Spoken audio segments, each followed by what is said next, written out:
हमारे देश का प्रधानमंत्री खुद ही गुम रहा है, आंख पे काली पट्टी बंधी हुई है।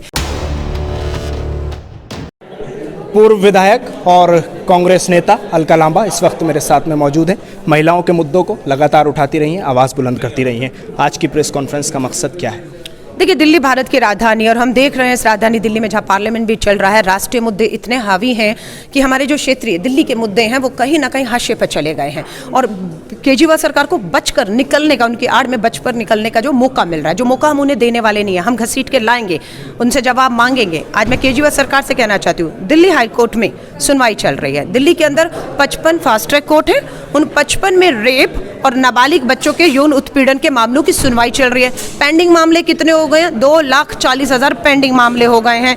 केजरीवाल सरकार ने वायदा किया था हम सत्ता में आएंगे 47 नए फास्ट ट्रैक कोर्ट लाएंगे। पहला सवाल, उन 47 में से 47 में से कितने फास्ट ट्रैक कोर्ट का गठन अरविंद केजरीवाल जी ने अपने कार्यकाल में किया? पहला, उन्होंने कहा था फास्ट ट्रैक कोर्ट में जो सुनवाई है वो डबल शिफ्ट में की जाएगी ताकि पेंडिंग मामलों को जल्दी सुनवाई हो सके। हम पूछना चाहते हैं कितने जो है 55 जो फास्ट ट्रैक कोर्ट है उनमें सुनवाई 2 शिफ्ट में चल रही है। केजरीवाल ने कहा था 6 महीने में फैसला होकर न्याय मिलेगा पीड़िता को और दोषियों को सजा। हम पूछना चाहते हैं, डाटा लाइए सामने, आंकड़े लाइए सामने और बताइए कि कितने मामलों में आपने 6 महीने में सुनवाई खत्म की है। आज कोर्ट ने कहा है कि 55 फास्ट ट्रैक कोर्ट में, हर कोर्ट में अगर 2 भी वकील दें तो 110 वकीलों की सख्त जरूरत है। कितने? आज 37 वकील हैं। 73 वकीलों की जरूरत और महसूस की जा रही है क्योंकि तारीख पर तारीख मिल रही है, वकील नहीं मिल रहा। इसलिए आज जब कोर्ट ने केजरीवाल सरकार को लिखा 73 और वकीलों की नियुक्ति के लिए, तो केजरीवाल सरकार ने कोर्ट को जवाब दिया है ये गैर जरूरी है, उन्हें इसकी जरूरत ही महसूस नहीं हो रही है कि वकील नियुक्त किए जाएं। और पीड़िता, उनका परिवार, हमसे भी बहुत लोग संपर्क में दिल्ली के 2,40,000 में से, कि उन्हें वकील नहीं मिल रहा है, उसलिए तारीख पे तारीख पड़ रही है बिना वकील के और उन्हें न्याय नहीं मिल रहा है।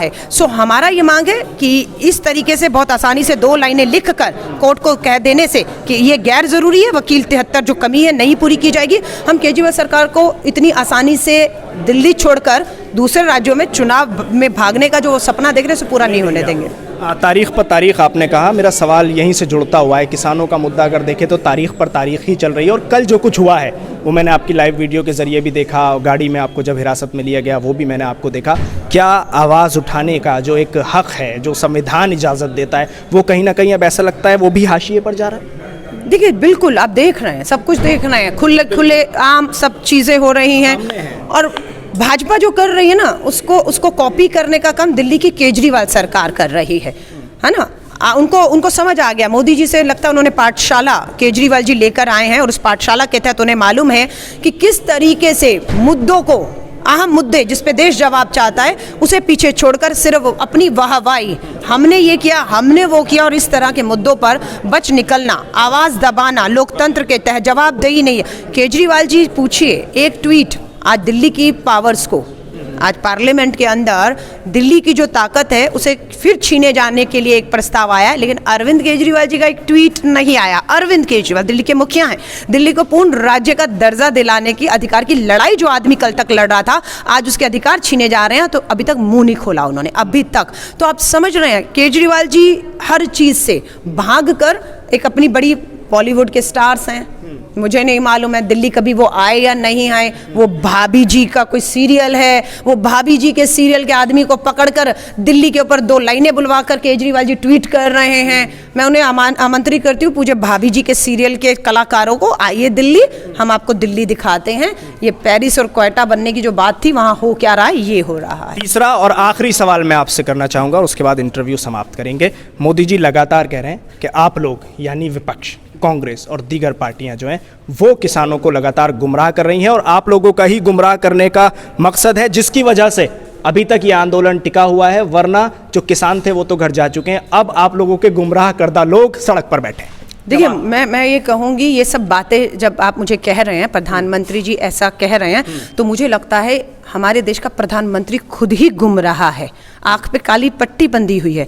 देख ही नहीं रहे वो कि पूरे यूपी से लेकर हरियाणा से लेकर कितनी बड़ी बड़ी आप उत्तर प्रदेश में महापंचायतें हो रहे हैं, कितना समर्थन जुटाया जा रहा है। और मुझे लगता है ये आंदोलन अब दिल्ली की दहलीज पर जो 70 दिन रहा, 170 किसानों ने अपनी कुर्बानियां दी, और कल आपने भी देखा मैं तो सिर्फ फूल लेकर श्रद्धांजलि देने गई थी, और श्रद्धांजलि देने से पहले मेरे हाथ से फूल तिरंगा छीनकर नहीं एक उठा लिया गया। शुरू से 10 बजे से उन्हें पता था, सबको उठा लिया गया शाम तक इस बात पे कि हम श्रद्धांजलि नहीं देंगे, ये लिखित में दे देंगे, हम वापस नहीं जाएंगे वहां और श्रद्धांजलि देंगे, उस शर्त पे हमें छोड़ा जाएगा। लेकिन 6 बजे के बाद महिला थी, कानून मुझे यह अधिकार देता है कि मुझे आप नहीं रख सकते अपने उसमें, तो छोड़ना पड़ा और उन्हें छोड़ना पड़ा। लेकिन मुझे लग रहा है अपनी सत्ता के अहंकार में अपनी ताकत का इस्तेमाल गलत तरीकों से ये केंद्र सरकार करके ये आवाज़ को जो कुचलने की कोशिश कर रही है, मैं ये कह रही हूँ वो स्प्रिंग की तरह जितना दबाएंगे उतना उछलेगा और वो इस सरकार को उछाल कर फेंकेगा। ये आने वाला समय आपको दिखाएगा। बहुत शुक्रिया अलका जी बात करने के लिए।